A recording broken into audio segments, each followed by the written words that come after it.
Good morning, everybody. I try to learn a little bit every day.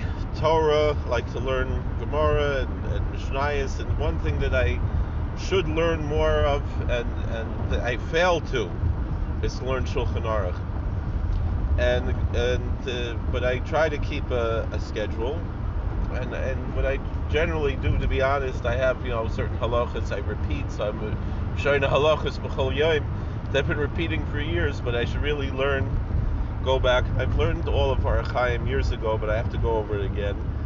And this is very pertinent to our community locally where we live, and it might be pertinent to yours as well. And it's something important to be aware of. And this is something that comes already from Chazal, but a lot of people might think that it's something that's agadic, that it's not necessarily halachic, not necessarily a legal ruling, but we see that Shulchan Aruch actually brings it down.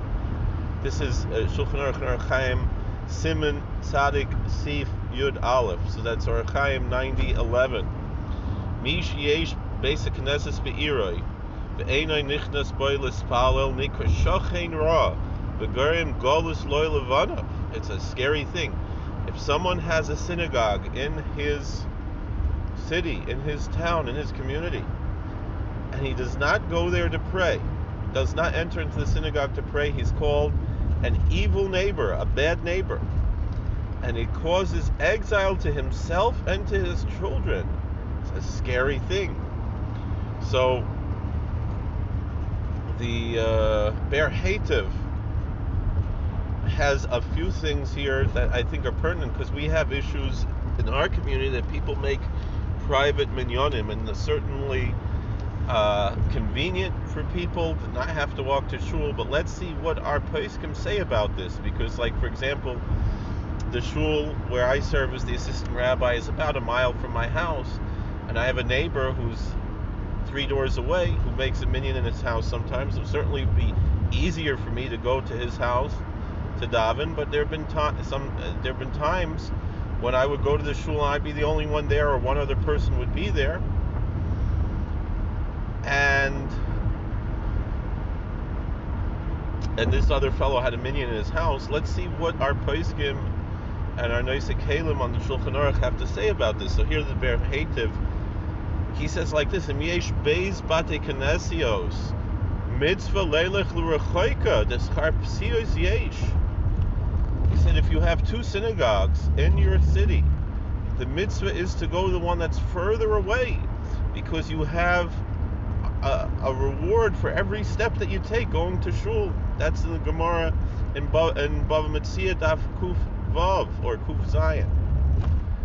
So that's certainly supportive. But here we're not talking about 2 synagogues. We're talking about one is a synagogue and one is a minyan that a guy made in his house. It's not a synagogue. The other thing, though, is that we have here, the Ber Hativ also says he's called Shachin Ra, he's called an evil neighbor. Afil ein sham minyan asar de stomach katani. They said, meaning you're called a bad neighbor, even if there's no minyan in the shul. You're called a bad neighbor if you don't go to the shul to daven. Meaning, even you're not the 10th. There's only 3 people there davening in the shul. If you're able to, and if it's possible, and the shul is open, you should go daven in the shul.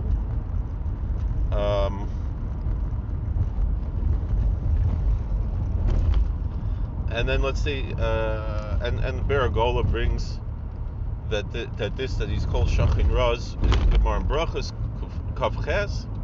Elia Rabbah again repeats that which the Ber Hativ says, Mashma filu ein minyan bevesa knesses, the stomach katani misheyesh le bevesa knesses. That even if you don't have 10 men davening in the shul, you don't have a minyan, you still should daven in the shul. V'oid raya. So another proof to this idea, Shahari Daniel Espal b'yachid mikol makom ispalo b'makom rina usfila. So Daniel, it says he prayed on his own because there was a prohibition against prayer that Nebuchadnezzar made, and yet he went and prayed. And it says, Makom Rina Usfila, he prayed in a place of song and prayer, which would seem to indicate that he prayed in the synagogue, meaning he prayed all alone in the synagogue in Babylonia, or in the Beis Medrash. Matan Moshe brings this, that is, however, we don't learn from Daniel that one is called an evil neighbor if one doesn't go to the synagogue. So we have to say that you shouldn't bring this from Daniel, but rather that we show that still, even though it's not the issue of being called an evil neighbor, a bad neighbor, it shows that even if there is no minyan in the shul, there's an obligation for the individual to daven in the shul. But the reason why one is called, I'm just going to translate without reading the Hebrew because I'm almost to work. The reason why one would be called a bad neighbor, the Prisha writes that he says his Ralabrias Hadarimi might be here. He's doing bad to the other people who live with him in the city. Why? Because if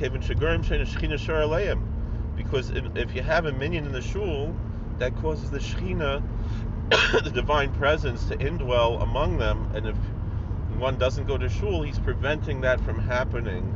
And that's why he's called, even in regards to his relationship with God, a bad neighbor, because it says in the book of Psalms, chapter 139 in Tehillim, it says, Al derech misanecha Hashem esne, that those who hate you, O Lord, I hate. Also could say that he's called a bad neighbor because he's not part of the community. He's not enjoying the fellowship of those who are in his community, in his neighborhood. And also he doesn't have pleasure and hanoah from the fact that the Shekhinah is with him. So it's brought in the Gemara in Bava Metzia in Perek Payalim that if you have two synagogues in your town, it's the mitzvah is to go to the one that's further away because of the reward that one would receive for every step he takes. The Kaf HaChaim always brings Kabbalistic things. I'm here at work already.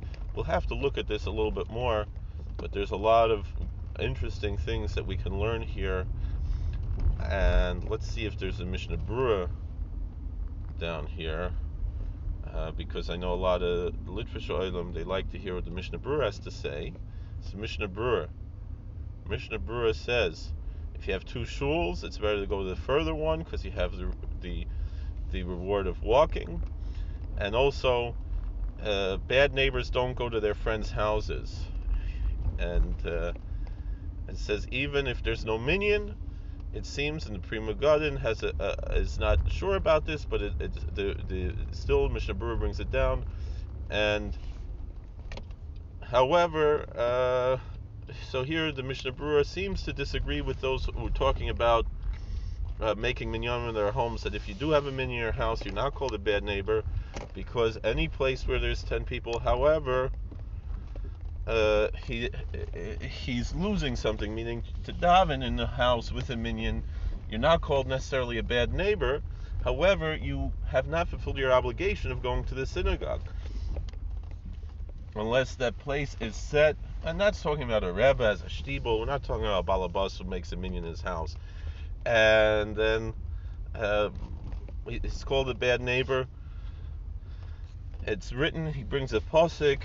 It says, Koyamar Hashem, thus saith the Lord, I'll call Shechenei Roim, to all the bad neighbors. I'm going to bring them off from their land. I'm not sure where that verse is. It sounds like it could be in Jeremiah. So, however, he says that anybody who wakes up early and goes in the evening to the synagogue, he's worthy of a long life. He brings a verse there, happy is the man who listens to me, to go to my doorposts every day, and it's written afterwards that he finds good life. That sounds like something from Proverbs. It doesn't quote where it is. Thank you for watching. God bless. Please like, share, and subscribe. Comment. We'll see you later.